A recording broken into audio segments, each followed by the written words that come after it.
breaking down every game, every day in Major League Baseball. This is the Baseball Betting Show. Here is your host, Greg Peterson. Welcome to lovely Las Vegas for the Baseball Betting Show with myself, Greg Peterson. Actually, I lied. I am not in lovely Las Vegas.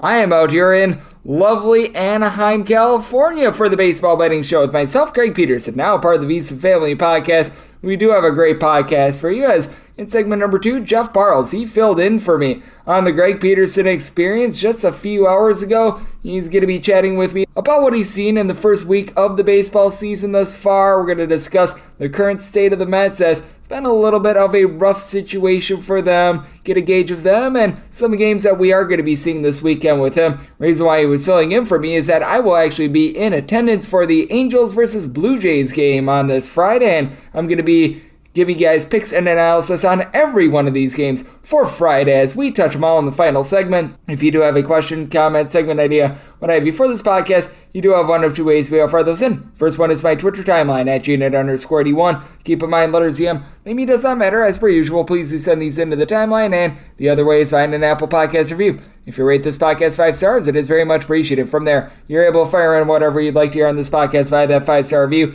Really did not get in any Twitter questions today other than, what in the world am I doing in the state of California while watching that game?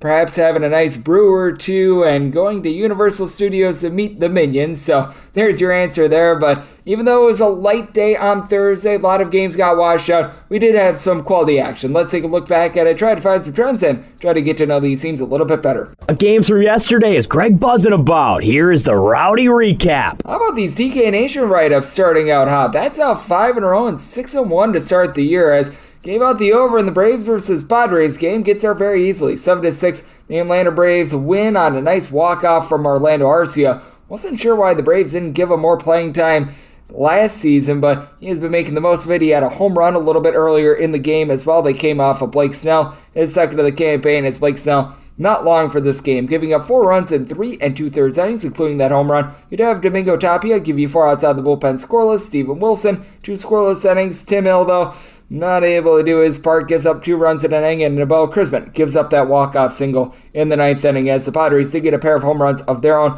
Lucas Luque gave one up to Jake Cronenworth, his first of the season, and Spencer Strider not sharp in this one. He does give up a home run to Matt Carpenter. Strider gives up 3 runs in 5 innings. He did punch out 9, but he gives up that home run. Luque gives up the other bomb in his 1 inning of work. That was a solo shot. Nick Anderson, AJ Minter both supply a scoreless inning, and Kirby Yates still hasn't been able to find that old form against his old team. He does give up 2 runs over the course of an inning. The biggest offensive outburst that we did see on Thursday was from the San Francisco Giants. They put up a 16 spot on the Chicago White Sox, 16-6 the final, as for the Giants. A lot of home runs in this one. J.D. Davis, his second home run of the season. Mike Yastrzemski, his second home run of the season. Wilmer Flores, his first home run of the season. Michael Conforto, his second home run of the season. And young catcher Blake Sabel was able to get his first of the campaign, as Alex Wood, not long for this game, gives up 3 runs, one of which was earned over the course of 3 innings. You did have in this one old position player Matt Beattie give up 3 runs in an inning, but the rest of the team did their part. You did have John Brebbia come in for a scoreless inning, and Jacob Junis 4 scoreless, and for the Chicago White Sox, not what they were looking for out of Lance Lynn. He gives up 3 of those bombs, 8 runs surrendered in 4 1/3 innings. From there, Jose Ruiz gives up 2 runs over the course of 1 2/3 innings, including one of those homers. Gregory Santos gives up 2 runs in 2 innings, and Ansel Alberto, he gives up 4 runs in an inning, as the White Sox did go 4 of 13 with men in scoring position in this one. The Blue Jays enter into Anaheim in good form. They take down the Kansas City Royals by a count of 6-3. It's been a really rough go of it for the Royals. 3 runs or fewer in all but 2 of their games thus far this season. They've exceeded 4 runs just once this year. It's Kevin Gausman. Very good start. 6 scoreless innings, punches out 7. Anthony Bass, along with Adam Simber, both provided scoreless inning. You did have Trevor Richards give up 3 runs without getting it out, but Tim Meza, Yimi Garcia, they were able to stem the tide. They were able to supply a scoreless inning, and a pair of home runs in this one for Toronto. Cavan Biggio, his first home run of the season, and Vlad Guerrero Jr.'s second. Those both come off of Jordan Lyles, who, if you saw his home and road splits last year, you knew that away from Baltimore, he was giving up a bunch of bombs, and that has lingered here. 5 2/3 innings, strikes out 9, but gives up 5 runs, including 2 home runs, so strikeouts don't do a lot of good when that happens. Scott Barlow, scoreless inning. Jose Cuas gives up 1 run in 2 innings, and Amir Garrett out of the bullpen. He had really one game other than the Dodgers versus Diamondbacks game, which I'm doing as it is pending, stay under, and that was the Washington Nationals and the Colorado Rockies game. 1-0 the final, as Josiah Gray was very good in this game. Gives up 1 run in 6 innings, Mason Thompson, 2 scoreless innings. Problem was, the Washington Nationals just could not hit to save their lives. Kyle Freeland looking like the 2018 Kyle Freeland when he was so good at home. 6 2/3 innings scoreless. Justin Lawrence 4 outs out of the bullpen, and Pierce Johnson able to supply a scoreless inning. The Boston Red Sox, after they had a unsightly sweep against the Pittsburgh Pirates, they were able to take it to the Detroit Tigers. 6-3 the finals. Chris Sale did not sell his team out on this one. 3 runs surrendered in 5 innings, so still not necessarily the world's greatest start, as he did give up a home run to Jason Rogers, second home run of the season, but bullpen at his back. John Schreiber, Chris Martin, Ryan Brazier, Kenley Jansen all give you a scoreless inning and a pair of homers for the Boston Red Sox, as Rafael Devers gets a second home run of the season off of starter Spencer Turnbull, and then Jose Cicerno gives one up to Adam Duvall, third home run of the season for Cicerno. Gives up that sole home run over the course of 1 1/3 innings. Alex Lang, a pair of outside the bullpen scoreless, and Mason Englert was able to give you 4 outside the bullpen without allowing a run, but for Turnbull, missed all of last year, and right now not looking sharp. He does give up that home run, 5 runs in total over the course of 5 2/3 innings, and for the Tigers, 1 of 8 with men in scoring position. So that was less than terrific. And if you're taking a look at some of the trends that we've seen in the MLB early season, I'm doing this as Dodgers versus Diamondbacks is wrapping up. Dodgers currently up by a count of 3-0, as they were able to get a nice start out of Dustin May. Meanwhile, for the Arizona Diamondbacks, Merrill Kelly delivering some length, but not looking like himself. He has always had some issues with the Dodgers, but assuming this game does stay under 52 overs to 39 unders, as you're starting out the year. I believe that we're at 3 pushes as well, but over 56.5% of games going over to start out the year, and we've been noticing that road teams have been having a lot of success. They start out the year 53-43 straight up, and if you're looking in terms of against the spread, getting a run and a half, laying a run and a half, that's just what that means. 56-40 start to the year there, and favorites have actually done well on the run line. They're currently 49-47, so if you've been laying the run and a half, you've been able to do a relatively solid job on that front. We will see how that progresses throughout the season, but that's what we're seeing trend-wise in Major League Baseball right now, and that's what we all got on a relatively light Thursday. And coming next, we are going to be joined by our good friend Jeff Parles, talking a little bit about the New York Mets, talking about some of these overs that we've seen, and what he's looking at this weekend as well. That is up next right here on the Baseball Betting Show with myself, Greg Peterson, now a part of the VSiN Family Podcast. Are you ready to become a winning sports bettor? Schedule a call with SBIA to find out how their service can make you a long-term winning player. They've developed an innovative algorithm that maximizes units return, and they are so confident in their system that they offer a money-back guarantee. Sign up by October 31st and get their MBA package at no cost until they reach 10 net units. They treat sports betting like a business. So if you want to learn how to make your sports betting dreams a reality, visit them at SBIA1.com and check them out on social media at SBIA Sports.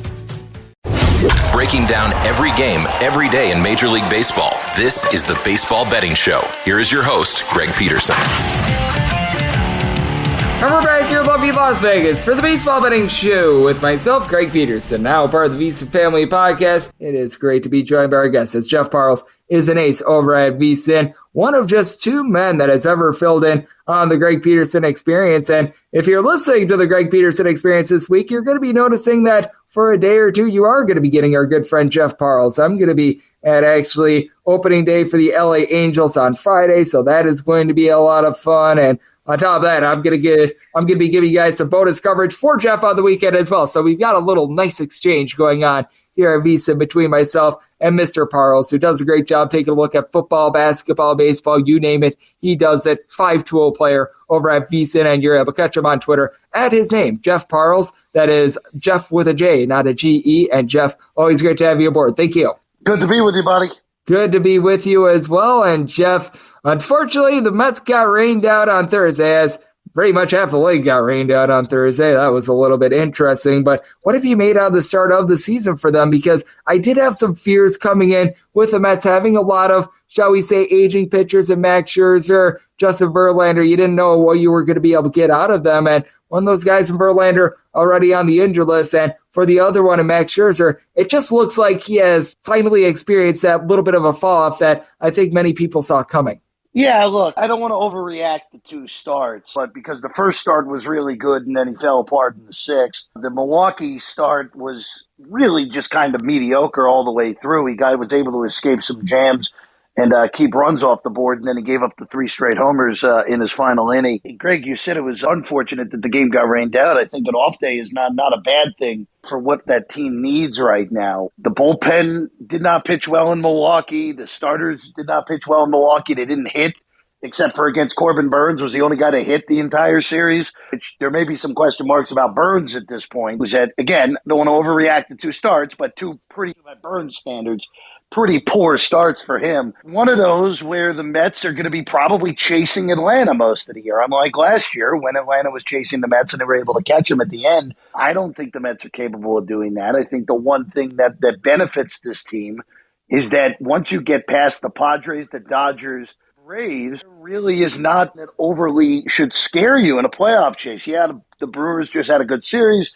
Who knows how much of that is just that it was one good series with the Mets playing poorly or how good Milwaukee is. The Cardinals look a class down from Atlanta in their series this past week. The Phillies are off to a horrible start. And then I don't think there's anyone else out west or anyone else in the Central that should really scare you. So the one thing we knew coming into this year, Greg, is the top-heavy league. Once you get past the top seven, it really falls off. And I wasn't really buying the Brew Crew going into the year. So we'll see what happens, but don't overreact to 7 games. But through a week, I think it's pretty evident that Atlanta, Dodgers, and even though the Padres haven't had the greatest of starts, just the amount of talent, those 3 teams are pretty clearly above everyone else. I agree with you. I think that the Atlanta Braves are completely stacked. As you mentioned, the Milwaukee Brewers has joined me on the podcast. We do have Jeff Parles, and I think of all the projected winners in their division coming into the year, one of the ones I feel safest about is the St. Louis Cardinals being able to win that Central, because while the Brewers are off to a relatively solid start to the year, I've got big-time question marks when it comes to this lineup. And I just take a look at the St. Louis Cardinals team. With the way that they've been able to develop those young outfielders, they should be getting Lars Nootbaar back off the injured list. They developed Jordan Walker, I think is going to be good this year. You're able to go down the list. I feel like they are by far the most complete team in the NL Central, and they just don't have a lot of competition with the Brewers and the Cubs, in my opinion, competing for second place. And yeah, look, I want to see how much of Milwaukee this week is real or just taking advantage of a team that's in an early season slump. I do have concerns about the Cardinals starting pitching, Greg, longevity of that. That kind of reared its head in the Braves series. Look, the Cardinals on paper are pretty clearly the best team in that division.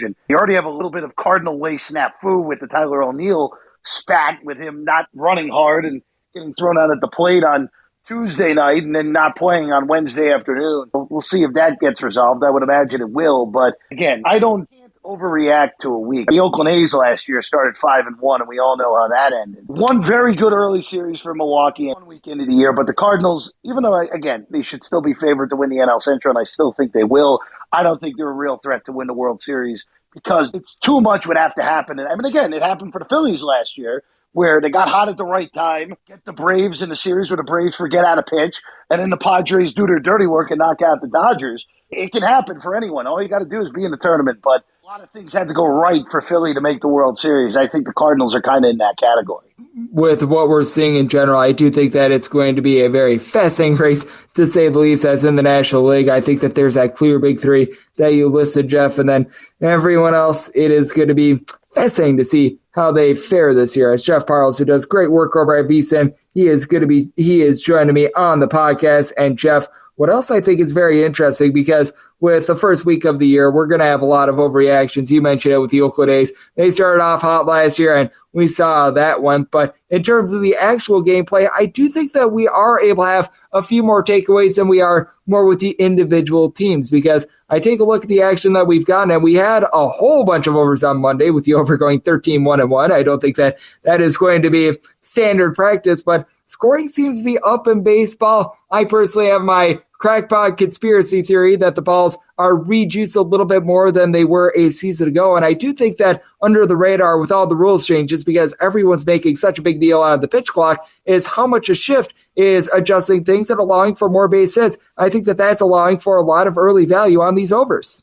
Yeah, I mean, look, there's a lot of things that would lead to over baseball. Forget the ball may be juiced. Let's just forget that for a second, where with not just you, Alex Cora was said it after that opening series with the Orioles and the Red Sox. Granted, I think that more has to do with neither of those teams have great pitching more than the baseball, but shorter distance between bases. You're not allowed to shift anymore, so more ground balls are turning into hits that were not hits in the past. Again, yes, usually the pitchers are ahead of the hitters, but it feels like the hitters are ahead of the pitchers this year, Greg. So it does lead to a nice over environment. Again, you're not going to have 13-1-1 very often, but I think that's part of it. And also, too, Greg, one thing that I think, and again, I wish you and I were in a better jurisdiction for gambling because Nevada stuck in 1987. This would be an interesting year to see if you can attack stolen base props, because stolen bases are way up the first week of the season. And I don't think that's an aberration. I think with the bigger bases, which makes a shorter distance between the bases, especially for teams that are capable of running, they are going to be willing to run in circumstances they were not willing to run in the past. So I think that's a market that if you take off some good numbers still until the books fully adjust, that would be something I would look at in this higher run environment here.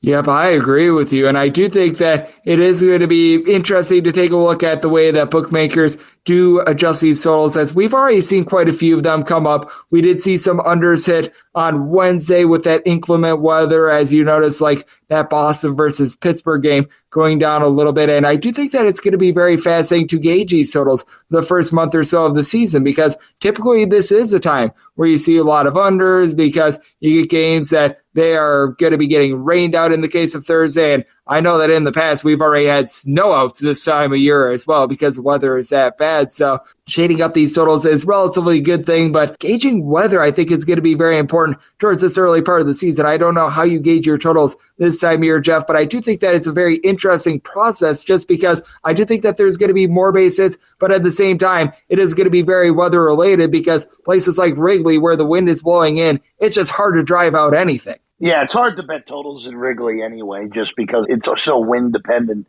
more than anything. Unless if the wind is so ridiculous in or out, I just don't bet Wrigley totals. And I know obviously it can be a 2-3 run difference depending on what the wind is, on what a total would be on a certain day. But more base hits and more base runners, Greg, just on the law of averages will lead to more runs. And the books have kind of adjusted it a little bit as we gotten into the midweek this week. Still that half-run, full-run adjustment is fully made. In the past, I would be standard to unders, and the extra inning rules have kind of impacted that for me. I don't love flop in-game unders anymore because of that, but I'm inclined to look at more overs because, again, like you said, it is an environment right now that is leaning towards the hitters. And also, too, we haven't even mentioned the pitch clock. Clock has seemingly worked for everyone so far, except for high-leverage relievers, Greg. We saw Duvall for the Giants, even though he held on Saturday, his brain looked like it was about to explode because of how quickly he had to work with runners on base. So it's a fascinating thing. Through the first month, we'll be able to look at, Greg, and I think by the time May rolls around, we'll be able to have a very nice grasp of everything. And I think that that's something that you point out that is very interesting because it is hard to grasp these teams. It's hard to grasp really the landscape of baseball for the first month of the season because it is such a sample size sport. It is a sport where you get 162 regular season data points on these teams. And Jeff, my question to you is, who's a team / a pitcher this week that you do want to be gauging? Because I do think that it is very interesting to take a look at how some of these guys have started out. Some have been to the positive, some to the negative. I personally will be actually in attendance for the Angels season opener against the Blue Jays. So I'm very fascinated to see what we get out of Chris Bassett and Patrick Sandoval in that one. But is there a team / player that you want to gauge a little bit more this weekend to try to check their current form and try to just get locked in a little bit more with handicapping them? Yeah, it was a very bad debut for Bassett. That's not a bad one. Got rocked, gave up multiple homers to the Cardinals. And Greg, we have the weird scenario in Cleveland on Friday. The Mariners and the Guardians already saw each other, and then they're flipping around and playing each other. And we have this with the Mets, too, but there's always a thing of familiarity when you're facing a divisional foe. So they kind of knew each other well anyway. But it's very rare that you have two non-division teams playing each other twice in the first week of the season. That's what we got with Seattle and the Guardians, where you have Gilbert and Savali again. And Savali outpitched Gilbert in that game over the weekend at T-Mobile Park in Seattle. So that's something that I would look for. And again, you got The same pitching matchup in Arizona with Bumgarner and Kershaw. Bumgarner got rocked in and Kershaw got the better of him last week. So those are things that I'm looking at. These rematches that we're getting very early in the season and we normally do not get this quickly. I still remember last year as well. We did have some of those random, one game, one-off series as well. Hopefully we aren't going to be getting too many of those, but it is very strange to see the Guardians and the Seattle Raiders going back at it after they led off the season against one another, and a man that does a great job of batting cleanup, batting leadoff, batting in the four-hole, whatever you need him to do. Jeff Parles is able to do it because he does amazing work over at VSiN. Taking a look at a little bit of everything. I know that you're locked into everything that is on the calendar right now, so let the good people at home know it's all on tap for you and how people can follow along on social media and other platforms. On the tweets of Jeff Parles, Saturday and Sunday bet prep. I'm in for you on Monday, so that's one of those where I'll have another crack at the GPE, and I just had a crack on Thursday night at it as well. So you can see me, and I have a feeling hoops over the next few months, knowing how my life has a lot of important events coming up in the next 2 months. I think you and I will be swapping a little more than the folks realize out there. Yep, and you know me, Jeff. I am always warming up in the bullpen, ready to come in at a moment's notice. We are staying limber with that regard, and Jeff, he's got great versatility as well. Whenever he fills in for me, he always does an incredible job, and whenever he joins this podcast, he always serves as an ace, much like he did today. A big thanks to Jeff for joining me on the Baseball Betting Show, now part of the VSiN family podcast, and coming in next, this is that time of the podcast to give you picks and analysis. Breaking down every game, every day in Major League Baseball. This is the Baseball Betting Show. Here is your host, Greg Peterson. And we're back here in lovely Las Vegas for the Baseball Betting Show with myself, Greg Peterson, now part of the VSiN family podcast. It's always great to get Jeff Parles aboard. He does amazing work, taking a look at a little bit of everything, and for those that caught the Greg Peterson experience Thursday night, you were able to get a little bit of Jeff in your life there. I think that he's going to be in on Monday, and then I'm going to be filling in for him this weekend as well. So it's going to be a lot of fun. He does amazing work at the network, and he always brings great energy, much like he did today. Big thanks, Jeff, for joining me in the last segment. Now it is that time of the podcast to give you picks and analysis on every game on the betting board for this MLB Friday as we touch them all. If a game is listed on the betting board, Greg has a side and a total on it, so it is time to touch them all. Do note that, as per usual, any changes that are made to these plays will be listed up on my Twitter feed at GNR_D1. We did have quite a few games that were supposed to go down on Thursday, now go down on Friday, so we're going to be doing a little bit of mixing and shaking. There's going to be a few games that are going to be off the board, and those games that were supposed to be happening on Thursday, they are write-ins at the bottom. So things like the Astros versus Twins, Reds, Phillies, Marlins, Mets, and Yankees versus the Orioles. Those are going to be at the bottom. Other than that, it goes National League games first, then the American League games, and then Interleague games are typically at the bottom. So let's get things started with 951, 952 on the betting board. The San Diego Padres take on the Atlanta Braves. Jared Schuster is on the bump for the Braves, and Nick Martinez goes for the Padres. Currently no numbers up on this game because we were not sure if we were getting Jared Schuster or not. I know that the Braves made a move with Max Fried hitting the injured list, and with the Braves, I set them as a minus 133 favorite in terms of my handicap, so 132 or less, I'm going to lay it with the Braves, plus 134 or more. Going to be taking a look at the Padres. With the Padres, bullpen has not been in good form to start out the year. Entering into yesterday, 5.95 ERA. I like Josh Hader. Luis Garcia should be able to pick it up a little bit, but having guys like Domingo Tapia and company, not so great. And for Nick Martinez, very milquetoast guy in my opinion. Not bad, not great. You take a look at what he did last season, a 3.47 ERA, but was actually very good on the road. Mostly a long reliever, but 3.06 road ERA, giving up a little bit over a home run per 9 innings, going up against a young kid in Schuster who looked good in spring training. At AAA Gwinnett, it was a little bit hot and cold last year and gave up 4 runs in 4 2/3 innings against Washington Nationals. I think he's got a lot of upside. Not necessarily the world's greatest pitcher right now, but he's backed up by an absolutely amazing lineup. Entering into yesterday, Ozzie Albies, Ronald Acuna Jr., Travis d'Arnaud, Matt Olson, and Orlando Arcia all had at least 7 hits in their first 6 games. You have Matt Olson really building off of that nice spring training, trio of homers in the first 6 games of the season. As a whole, this team is sitting at 280 right now, and last year they led the National League in homers. Meanwhile, you've got a San Diego Padres team that they always hit better when they are away from home. They pick up Xander Bogaerts. He been terrific for the team. 3 home runs in the first 6 games of the season. Juan Soto's been a little bit rough at the start of the season. Nelson Cruz is like 500 years old, so not shocked that he's off to a little bit of a rough start. But I do think that Manny Machado is going to start to get things online. Awesome Kim, he really sets the back half of last season has been able to pick it up as well. So I do think that both of these teams should be able to generate some offense. I did set my total on a 9.2. Those of you guys paying attention to Augusta know that it's not going to be the world's greatest weather this weekend out there in the great state of Georgia, but 9 or less looking at the over 9.5 higher to the under end for the Braves. I do think that they support Schuster with a little bit of a better bullpen. They no longer have Kenley Jansen, so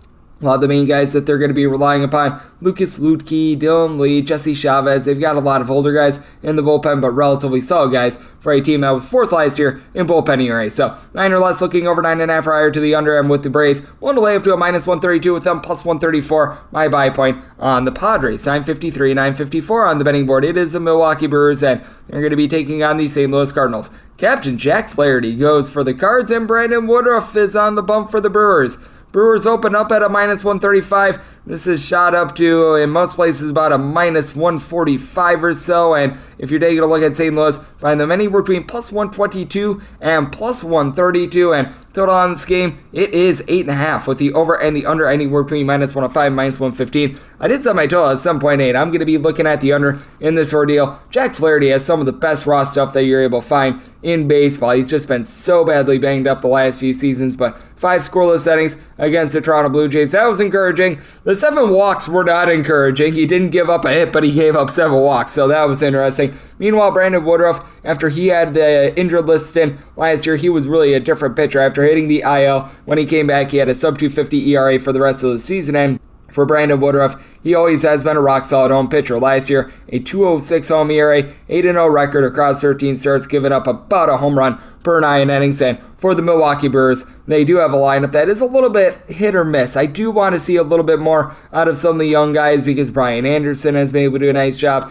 in the early part of the season. Joey Weimer was able to get a home run in that back half of the series against the Mets. Bryce Terang, thus far, pretty good, but once again, very small sample size. Christian Yelich is not living up to his money. You've got Willie Adames, who had that big 2021, hasn't found it ever since then. Rowdy Tellez hits for power, but not a lot of average. And for the St. Louis Cardinals, this is one of the most fearsome lineups in the big leagues. They are currently dealing with an injury to Lars Nootbaar, but I mean, even Juan Yepez, who doesn't get a lot of at-bats, I like what he's able to bring to the table. Tommy Edman is rock solid at the top of the fold. You've got a young guy in 20-year-old Jordan Walker, who I think is going to be tremendous for the team. Nolan Arenado, Paul Goldschmidt. These 2 guys are the real deal, with Goldschmidt last year having just an incredible year, 35 home runs, 400 on base. And then for the Cardinals, big thing is, what are you going to be able to get out of this bullpen? Ryan Helsley has been very hit or miss since the back half of the season. Chris Strain has been an okay long guy. You've got Giovanni Gallegos, who I really do like him for the Milwaukee Brewers. Devin Williams is back after he was dealing with a little bit of a biceps injury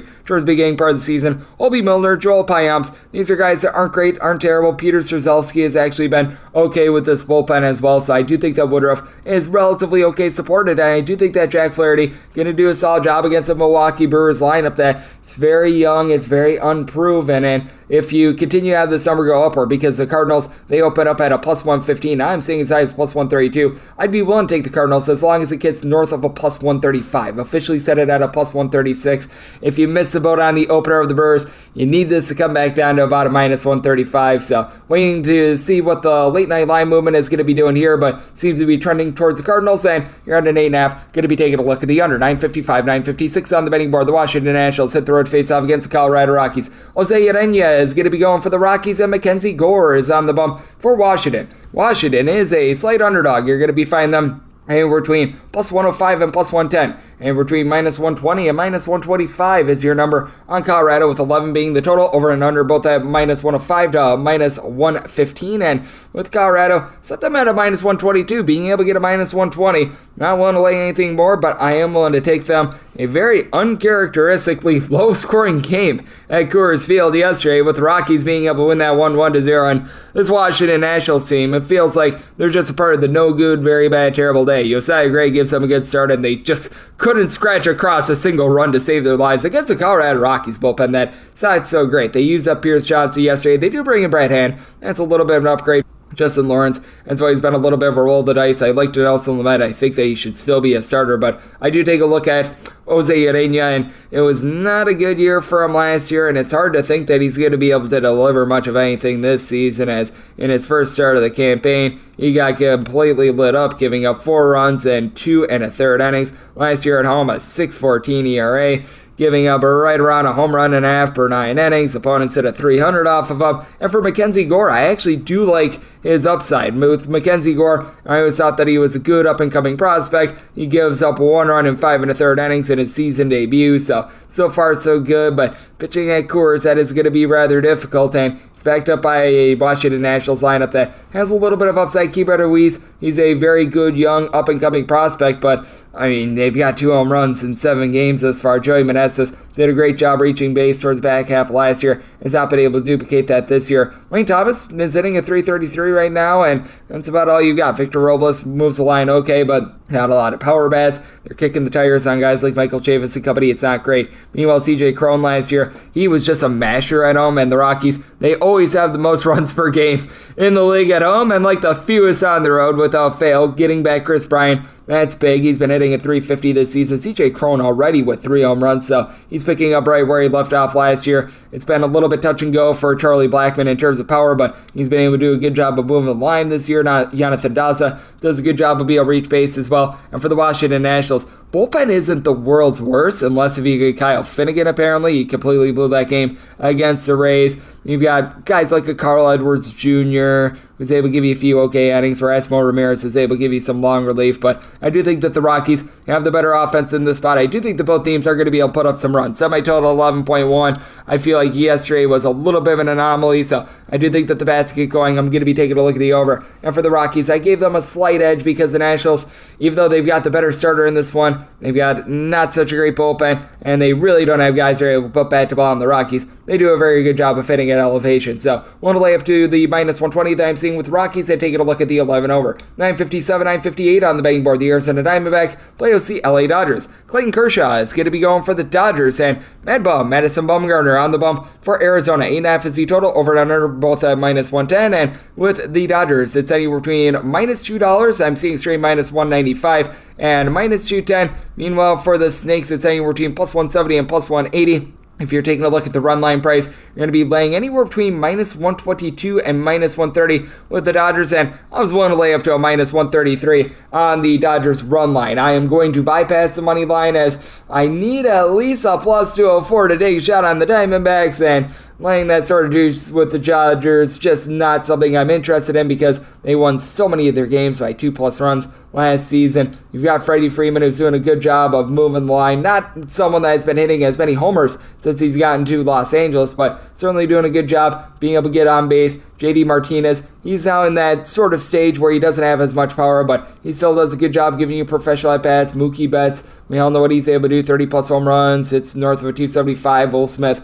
he's been getting jiggy with it with the deep ball as well. And for the Arizona Diamondbacks, they were a bottom 5 team in the National League in home runs per game last season. They had actually significantly better on the road. Christian Walker, he's your main power guy, north of 30 home runs last season, has been hitting about a 286 going into last night's game, so he's been rock solid. And then Corbin Carroll hitting a 260. Other than really Walker along with Corbin Carroll, the only other guy that is sitting above, I would say, about a 225 for this team that has north of 12 at-bats is Nick Ahmed. It's really not a great lineup for this team, but they did rebolster their bullpen, bringing in Andrew Chafin, Miguel Castro. That's good reinforcements. They're currently without Joe Mantiply, so that is going to be hurting them quite a bit. Kevin Ginkel, he's got a very weird delivery, and I don't have a lot of faith in him, but I have far less faith in Madison Bumgarner, who, in his first start of the year against these very Dodgers, he allowed 5 runs over the course of 4 innings, and he got just completely lit up last year. 4.74 home ERA, 5.07 road ERA. I mentioned how the Arizona Diamondbacks couldn't crank out deep balls at home. He gave up a 1.5 home runs per 9 innings at home last year, so that's not so great. Against the Dodgers, he wasn't the world's worst. 4.76 ERA across 3 starts, but Madison Bumgarner, despite the fact that he's 33, I would think that he's more like 43. This guy seems ancient, but he's actually quite young. Not a guy that I have a lot of faith in right now. Meanwhile, for Clayton Kershaw, he's actually been giving up fewer deep balls when he's been away from home rather than when he has been home, really dating back to the end of the 2020 season. Last year had a 217 road ERA compared to a 239 home ERA, giving up 4 home runs at 62 and a third innings. He's currently in good form. You always fear that he might be acting up a little bit with those back issues, but with the LA Dodgers, they were first in the National League in terms of bullpen ERA, and a lot of it is due to guys that you really don't hear a lot about. Yancy Almonte, Alex Vesia, throw in there Caleb Ferguson, Evan Phillips. These guys all had a sub-3.2 ERA last season, and I do think that the Dodgers should be able to take it to the Arizona Diamondbacks. Just a big, giant pitching mismatch in this spot. I did set my total at 9.2. I do think that the Diamondbacks are going to be able to get to Clayton Kershaw for a few runs, and I certainly do think that the Dodgers are going to be hitting up our good friend Madison Bumgarner as well. So here at an 8.5, I'm going to be looking at the over, and I'm willing to lay the run line of the LA Dodgers, laying about minus 120 to minus 125 juice on that one. 959, 960 on the betting board. The Seattle Mariners set the road face-off against the Cleveland Guardians. Aaron Savali goes for Cleveland, and Logan Gilbert is on the bump for Seattle. With Seattle, you're finding them pretty much at even money across the board. Meanwhile, with Cleveland, they're anywhere between minus 108 to minus 115. 7.5 is the total. The under is minus 120, and the over is even. With this total, I set it at a 7.3. So here at 7.5, I'm going to be taking a look at the under, and with the Mariners, need to get a little bit of a plus price here. With the Guardians, I did set them at a minus 106. When we see more of the places that offer a dime line available, if we're able to get a minus 105, that is where I'm going to be looking. So going to be taking a look at late night line movement. If I'm able to get a decent plus price on Seattle, going to be looking there. If we get a pick 'em price, that is going to be my take on the Cleveland Guardians, as Logan Gilbert, he's been able to do a very good job for the Seattle Mariners last few years. If you take a look at the fielding independent, though, it does seem to show that he's been getting a tad bit lucky on balls in play. Gave up less than a home run per 9 innings. The walks per 9 last season was right around 2.4, but he's not some sort of a supreme strikeout guy, and actually had a 3.16 road ERA compared to a 3.25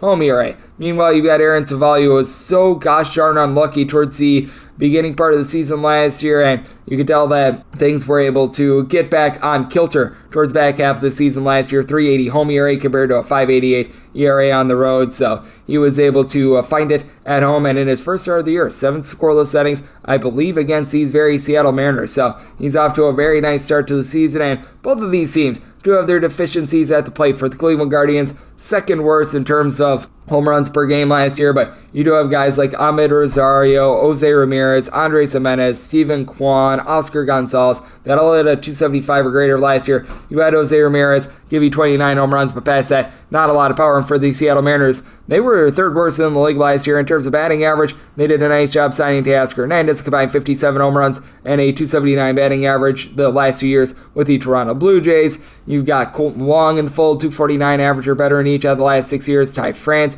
he's been able to do a good job of getting on base along with Julio Rodriguez and Eugenio Suarez. Not necessarily someone that is going to be hitting for a great average, but he's able to give you 30 plus home runs in any given season. Cal Raleigh, Big Dumper, has been able to do a good job, and both of these teams were between 5th and 6th respectively. In terms of bullpen ERA, both of these teams should be able to lock it down. For Cleveland, James Karinchak has not been great to begin the season, so that's a little bit of an issue, but you know what you're going to be able to get out of Emmanuel Clase, Eli Morgan, Aniel de los Santos, and for the Seattle Mariners, Matt Brash going into the bullpen was very big for the team. He has been rock solid there. Paul Sewald has been able to deliver. Diego Castillo, it's just a little bit of a hot mess, but past that, you've got a lot of guys like Andres Munoz, Ben Murphy, that you're able to rely upon. So if we're able to get the Seattle Mariners at a plus 105 or greater, we'll be looking there. If we get more around a minus 105, that's my take point on Cleveland. And at 7.5 or less, looking at the under, I'm seeing some 7s pop up, especially if we could get a minus 115 juice on a 7. That'd be my buy point there, because most of these 7.5s we're finding with more like minus 120, minus 125 juice. And I do think that that's the way that this is trending. So if we get those more even juice 7s, looking at an over, and with the Cleveland Guardians willing to lay up to a minus 105 with them. 961, 962 on the betting board. The Oakland A's hit the road face-off against the Tampa Bay Rays.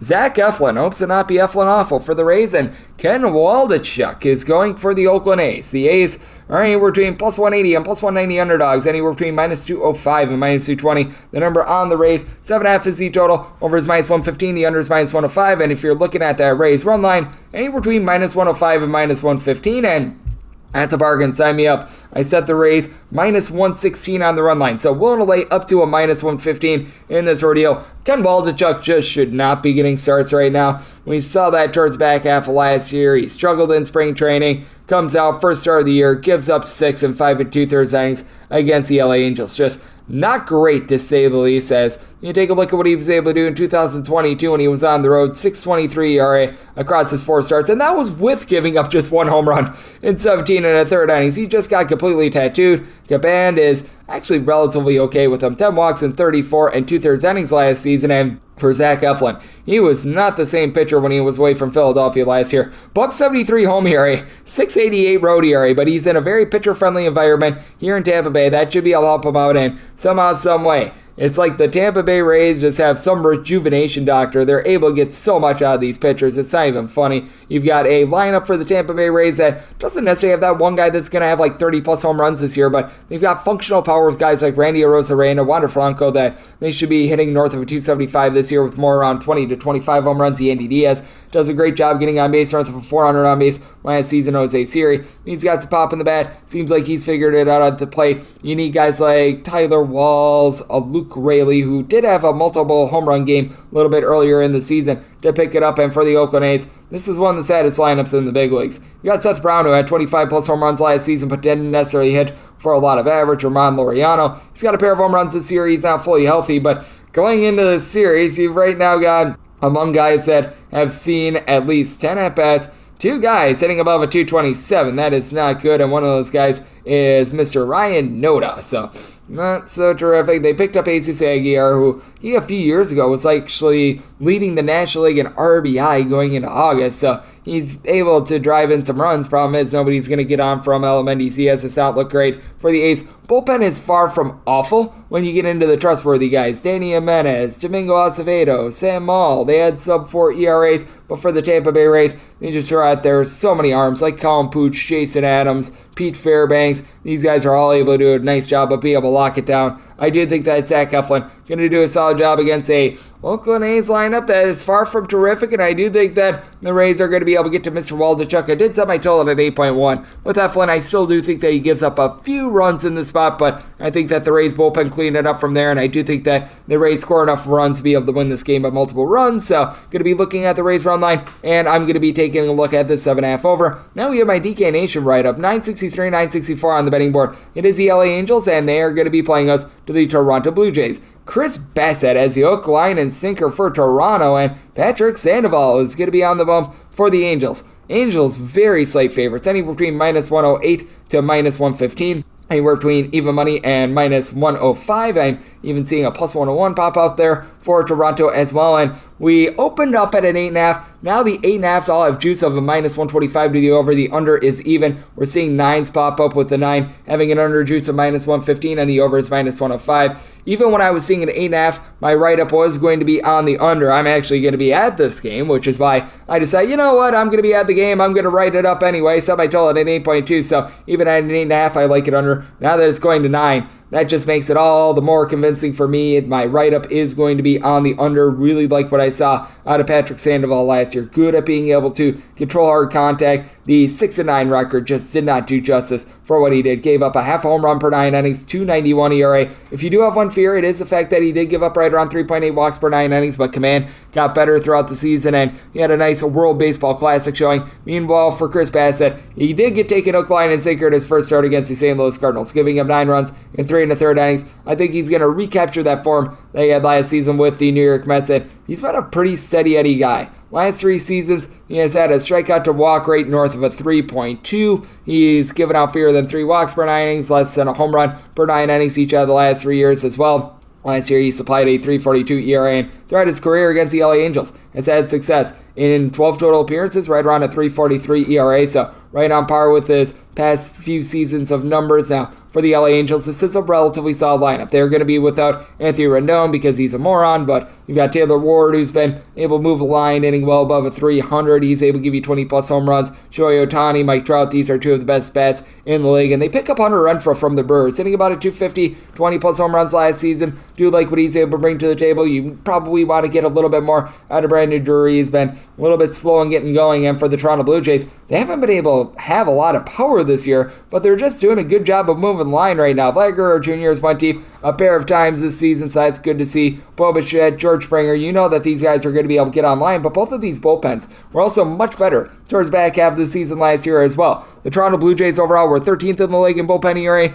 Angels were between 17th and 18th, but post All-Star break, Angels were more around 13th in the league in terms of bullpen ERA. For the Blue Jays, they were 7th, and when it comes to this LA Angels bullpen, they did pick up Matt Moore. He had a sub-2 ERA last year. Jimmy Harrigan has been able to give you some good innings as well. It's not the world's greatest bullpen, but I do think that they're going to be able to get some solid production out of Sandoval. Meanwhile, you take a look at this Blue Jays bullpen, Adam Simber, Yimi Garcia, Anthony Bass. These are all trustworthy guys, and now they throw in their Eric Swanson, who had a sub-2 ERA with Seattle last season, and I do like what you're able to get out of the closer in Jordan Romano as well if it comes to that. Did set my total at an 8.2, so my write-up here is going to be on the 8.5/9 under. And for the Angels, I did set them as a minus 114 favorite. This is a ballpark that I think is going to play favorably for them. They've got the firepower to be able to get it done. I do think that we're going to see a little bit of a renaissance for them this season. So I'm going to be willing to take the Angels on the short number on the money line, and right up here is going to be on the under. 965, 966 on the betting board. The Texas Rangers hit the road face-off against the Chicago Cubs.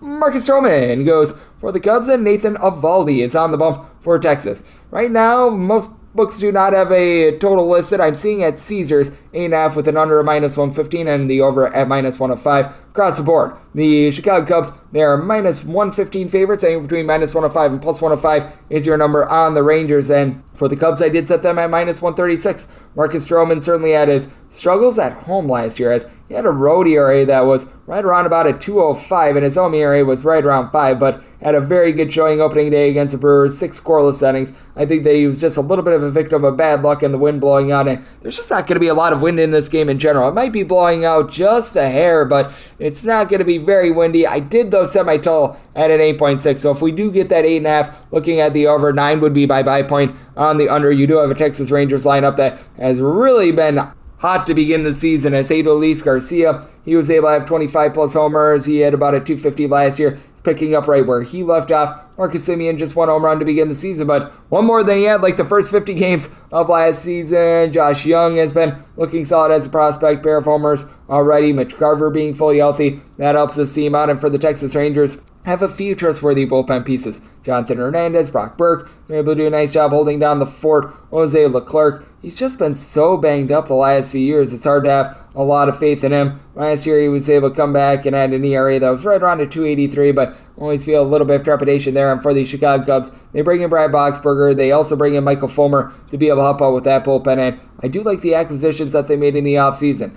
I'm not sold that Cody Bellinger is going to have some amazing year or anything like that, but he did look a little bit better in that series against the Cincinnati Reds. Dansby Swanson, he had started out the year 10-20. That's a good way to start. Nico Horner, when you have him out there, Nick Madrigal, these guys are able to move the line. Eric Hosmer did not live up to his contract while he was with the San Diego Padres, but still someone that's able to reach base. He's able to give you a little bit of power. And for Nathan Eovaldi, he's really since the beginning of the 2014 season, a lot of opponents hit north of 260. Doesn't give out a lot of walks. He's going to give you sub-2 walks per 9 innings once again this year. Swing and miss stuff isn't bad, but he does give up a lot of rockets as well. Last year, right around 1.7 to 1.8 home runs per 9 innings. I do think that the Cubs are going to get to him on a rather calm day in Wrigley Field. At an 8.5 like I'm seeing right now, I'm willing to go over 9 or higher. I'd be looking at the under, but for the Cubs, made them a minus 136 favorite on the money line. So looking at that Cubs money line, an 8.5 or less to the over. 967, 968 on the betting board. The Pittsburgh Pirates, they play host the Chicago White Sox.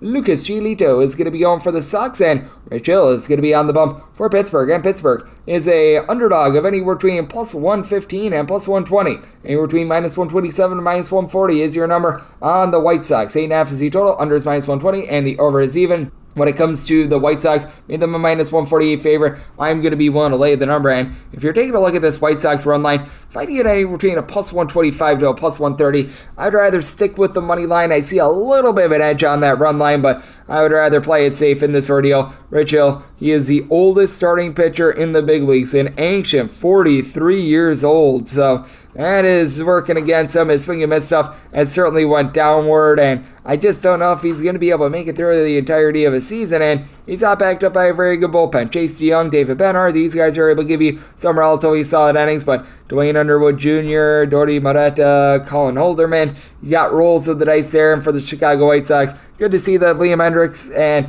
his cancer seems to be doing a little bit better, but that does leave this bullpen a little bit short-handed. But Reynaldo Lopez, Jimmy Lambert, both had a sub-3.3 ERA. Aaron Bummer is able to give you some good innings. And for Lucas Giolito, he had a rough year last year, to say the least. The biggest thing is controlling those walks. When he gets north of 3.5 walks per 9 innings, sort of like he did last year, that always hurts him, but he was significantly better on the road last year. 3.83 road ERA compared to a 6.08 home ERA. On the road, he gave up a little bit over a home run per 9 innings, so he was able to do a nice job controlling the hard contact, still had north of 10 strikeouts per 9 innings, and this is a White Sox lineup that has a lot of guys that are able to move the line and get on base. Yohan Moncada has started out the year with 11 hits in his first 6 games. Luis Robert, Andrew Benintendi, both of these guys are capable of hitting north of a 300 along Tim Anderson. You've got Elvis Andrus, who, when he came over to the White Sox last year, was really able to find it. Andrew Vaughn, I like his approach at the plate. Eloy Jimenez just seems to be constantly hurt. You don't know what you're going to be able to get out of him, but for the Pittsburgh Pirates, you don't know what you're going to be able to get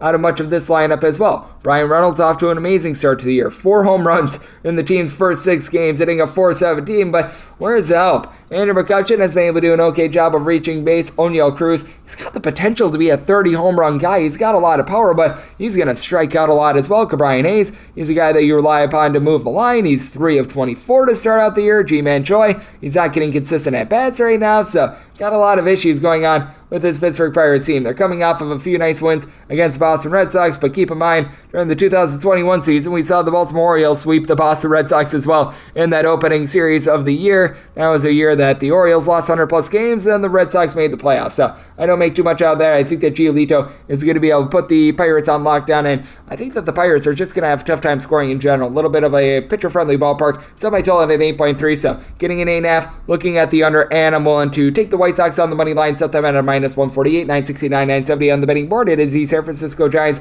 playing against the Kansas City Royals. Brad Keller is going to be going for the Royals, and Alex Cobb is on the bump for the Giants. 8 is your total. Over and under are both at minus 110. With the Giants, it's anywhere between minus 155 and minus 165. Meanwhile, you get anywhere between plus 135 and plus 145 with the Royals. And I set the Royals as a plus 192 underdog. If you're looking at the run line of the Giants, finding that anywhere between plus 118 and plus 120. Needed at least a plus 110 to fire in there, and I'm going to be taking a look at this run line just because with Brad Keller, he doesn't get a lot of strikeouts. He walks a lot of guys. That's just a bad recipe. For Keller, in his first start of the year, gave up 2 runs in 4 2/3 innings. He did strike out 6, but he gave up 4 walks. That just always ails him, and if he can't go deep into the start, you have to rely upon a bullpen that's not so great. They do bring in Aroldis Chapman to be able to help things out. Scott Barlow had a sub-3 ERA last year. Ryan Yarbrough is being utilized as a big, long guy, so that's a little bit of an issue. Carlos Hernandez has just been a mess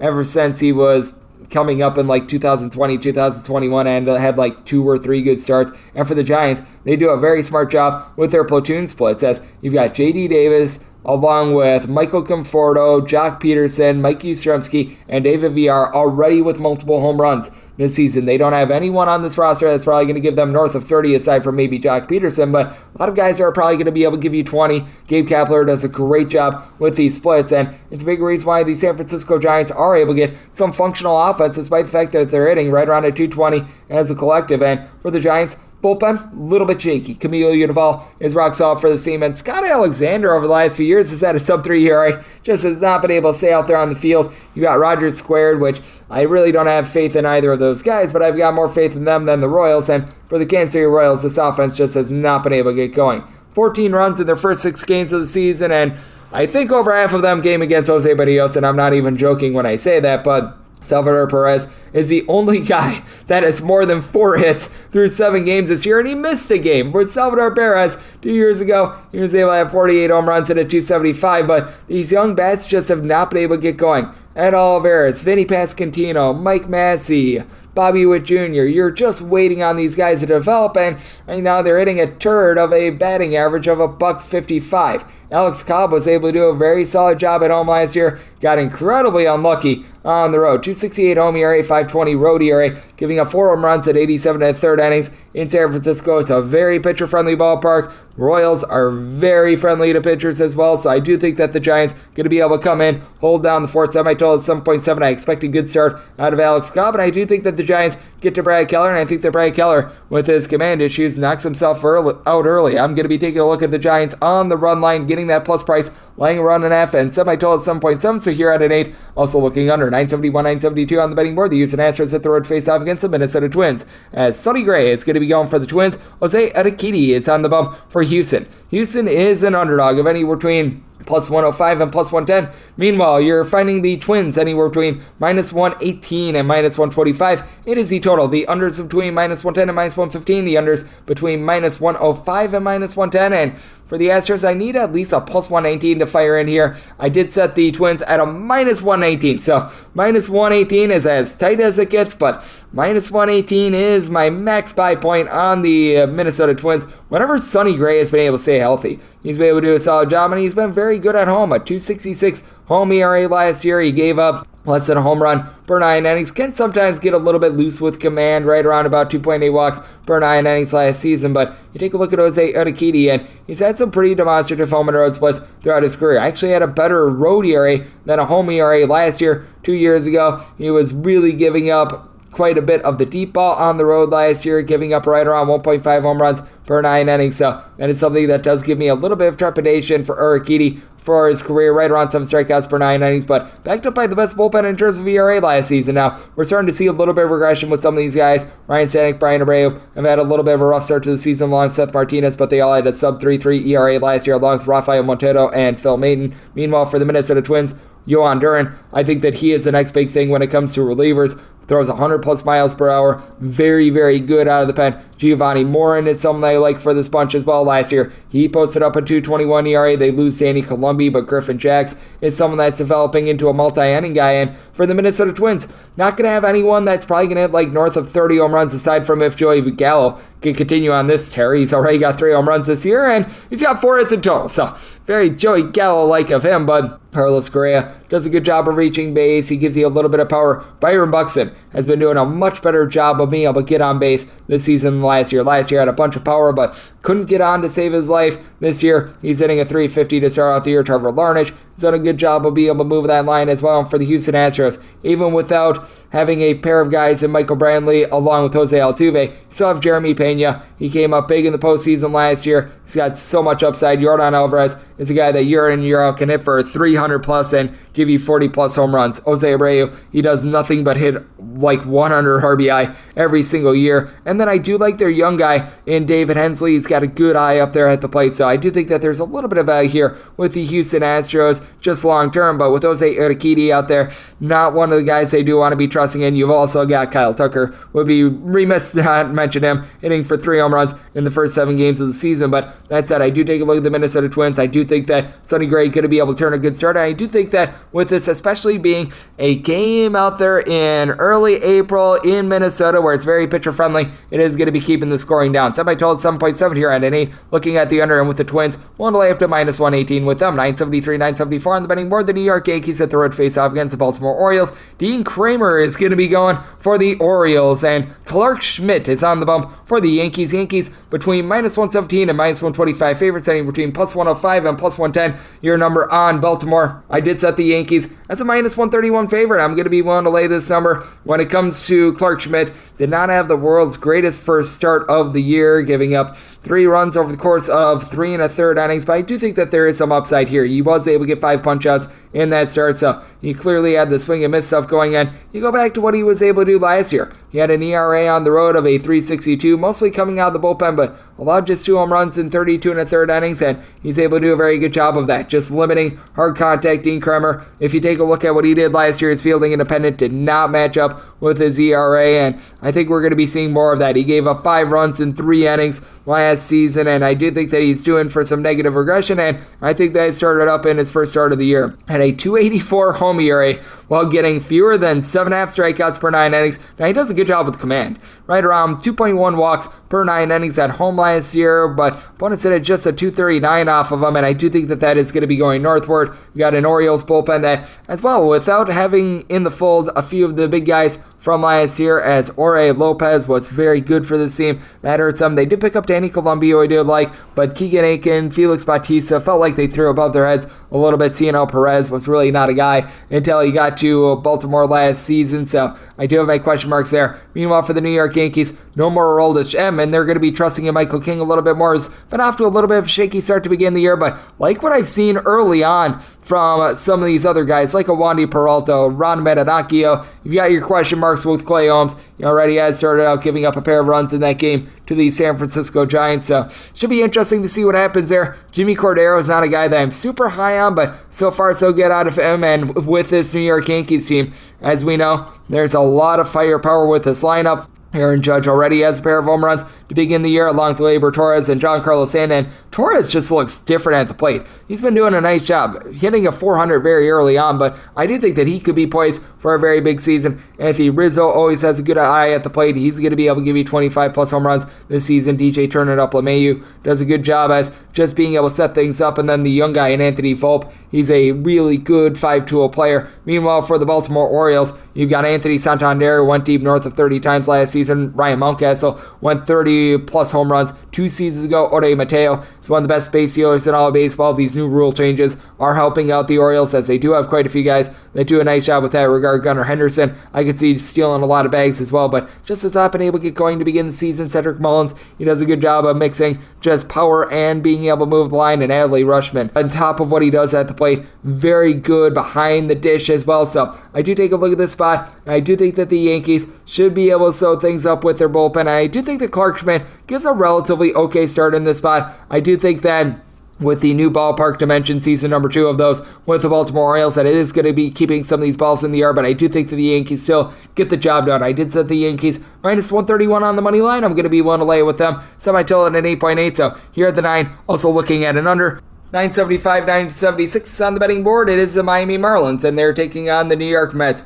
Tyler McGill is going to be going for the Mets, and Edward Cabrera is going to be on the bump for Miami. 8 is your total. The under is minus 115. The over is minus 105. With the Mets, they're between minus 150 and minus 160 favorites, between plus 135 and plus 142 is your number on the fish end. It's a circumstance where I did set the Mets at a minus 152 on the money line. Minus 150 is the max that I'd be willing to lay, and if you're taking a look at the run line of the Mets, you're finding that anywhere between about a plus 125 to a plus 130.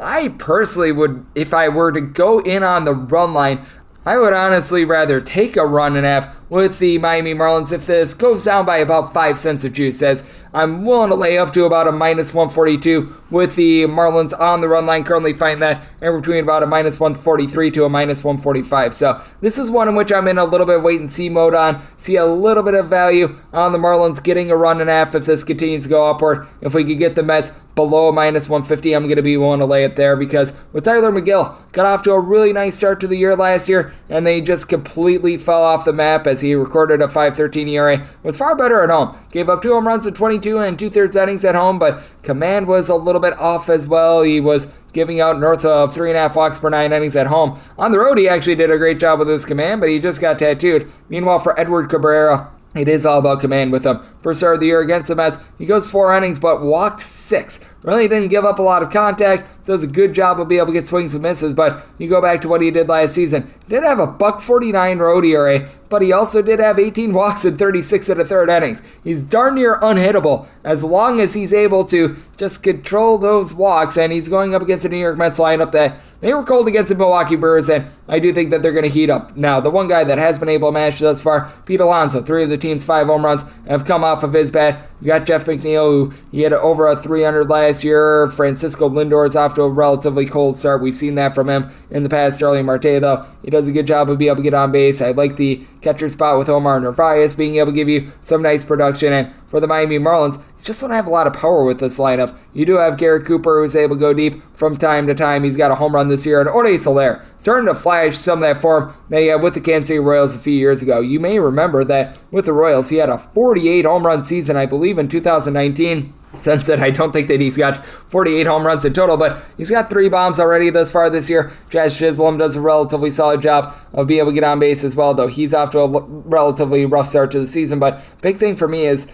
this Marlins bullpen is not too great. I like the pickup of A.J. Puck, J.T. Chargois. He's relatively okay, but guys like Matt Barnes, Oscar Blazobin, Andrew Nardi, these are guys that are relatively unreliable. And even without Edwin Diaz, even without Seth Lugo, this is still a good Mets bullpen. You have Adam Ottavino is able to hold things down. They pick up Brooks Raley, who had a sub-3 ERA last season. Drew Smith is someone that's able to be reliable. David Robertson is a known commodity as a reliever as well. So I do think that the New York Mets are going to be staying patient up there at the plate. I'm willing to lay up to a minus 150 on the money line, and at current numbers, I'd be willing to lay with the New York Mets, and I do think that this is going to be a money line that continues to come down. As a matter of fact, I'm seeing a 147 flash as I'm doing this right now, so could be looking at the Mets money line, hoping to get as low of a price as possible, but I do think that Edward Cabrera going to be able to give a good start, and I do think that a Marlins lineup that has guys like a Gene Segura and Luis Arias, who comes in from Minnesota. Arias hit above a 300 last year, moving the line but not providing a lot of power, that the Mets, they're going to be able to keep this thing relatively clean and a bit more of a pitcher-friendly ballpark. So you're at an 8 looking at the under, and with the Mets, willing to lay up to a minus 150 with them, and wrap things up 977, 978 on the betting board. The Philadelphia Phillies playing the Cincinnati Reds. Yes, we are on to Cincinnati, who's on a Hunter Green getting the start for them. Zach Whelan and Dylan Wheeler is going to be on the bump for the Phillies, and the Phillies are a favorite of anywhere between minus 185 and minus 195. Anywhere between plus 162 and plus 170 is your number on the Reds, and your total on this game, it is 7.5. Over and under, anywhere between minus 105, minus 115. Did set my total at 7.8, so going to be taking a look at the over. One thing that really concerns me is that for Zach Wheeler, prior to his start where he got destroyed by the Texas Rangers, for his career, about a 4.40 ERA in March and April starts. From there, he doesn't have a single month with an ERA above a 3.8, so he clearly struggles coming out of the gates. We saw that in his first start against Texas. He gives up 5 runs, 4 of which were earned in 4 1/3 innings, and goes up against someone in Hunter Green that has just always had a problem giving up the deep ball. Right around 1.9 home runs per 9 innings is what he surrendered last year. I will say he was actually a little bit better on the road than he was at home. 4.21 road ERA, 4.70 home ERA, but and it's a little bit concerning. Strikeout numbers are there. Hunter Green, north of 11 strikeouts per 9 innings for his career, but also giving up just below 4 walks per 9 innings, and this is not a very formidable Reds lineup. TJ Friedel has been able to give you a pair of home runs thus far this year, and you've gotten 3 home runs out of Jason Vossler. I don't think that that's necessarily sustainable, as the guy that led the team in home runs that was returning from last year is Jake Fraley with 12. Joey Votto has been out of the fold, and even when he's in the fold, he's ancient. Will Myers has not been able to do anything for you. Meanwhile, you take a look at this Philadelphia Phillies lineup, and you've had Kyle Schwarber have a home run in back-to-back games. Trey Turner, he's doing a good job of getting on base. 10 hits in 6 games thus far this season. Bryson Stott, he's been able to do his part. Alec Boehm already has a home run to his credit. He's looking very good at the plate. Derek Hall, though, it seems like he's going to be banged up. You're already dealing with Rhys Hoskins, Bryce Harper being out of the fold. And for the Philadelphia Phillies, they have not done a great job with their bullpen as well. It seems like Sir Anthony Dominguez is starting to refine that form, but Craig Kimbrell is just a net loss for this team. Gregory Soto has not been himself. Jose Alvarado is looking more like the front half of the season Jose Alvarado rather than the good Jose Alvarado from the second half of last season. Andrew Bellotti, Connor Brogdon, they're okay, but not just the guys that you want to be hitching your wagon to. We're at a 7.5. I'm going to be looking at the over. Recognize that Philadelphia plays a little bit differently towards this time of year rather than during the summer, but I do think that both of these offenses should be able to get things cranked up, and the big question is what to do with this line, because I was willing to lay up to about a minus 175 on the Phillies money line. I needed at least a plus 115 on the run line, and we have gotten that. I'm even seeing as high as a plus 117, so I'm going to be willing to lay a run and a half in a game that I think is going to be a little bit higher scoring than most think, and going to be taking the Philadelphia Phillies, laying a run and a half on the run line to go along with the over, and that will wrap things up for the Friday edition of the Baseball Betting Show, now part of the VSiN family of podcasts. Big thanks to Jeff Parles of VSiN for joining me in the live segment. If you do like what you're hearing from this fine podcast, the Baseball Betting Show, you're able to to subscribe wherever your podcast. Apple Podcasts, Google Play, Spotify, Stitcher, and TuneIn. If you have a question, comment, segment idea, what have you for this podcast, you do have one of two ways we offer those in. First one is my Twitter timeline at Jaden_41. Keep in mind, letters EM, they mean does not matter. As per usual, please do send these into the timeline. Other ways, find an Apple Podcast review. If you rate this podcast 5 stars, it is very much appreciated. From there, you're able to fire on whatever you'd like to hear on this podcast via that 5-star review. Coming at you guys every single day throughout the baseball season. That means I'm coming at you once again tomorrow. Thank you so much for tuning in. With so many options, why choose Arizona State University? For me, the only online option was ASU because of the quality. Their faculty was really involved with their students and care about your personal journey. The dedication to my personal development from my professors, that's been extremely valuable to me. Earn your degree from the nation's most innovative university. Online. That's a degree better. Explore more than 300 undergraduate, graduate, and certificate programs at asuonline.asu.edu.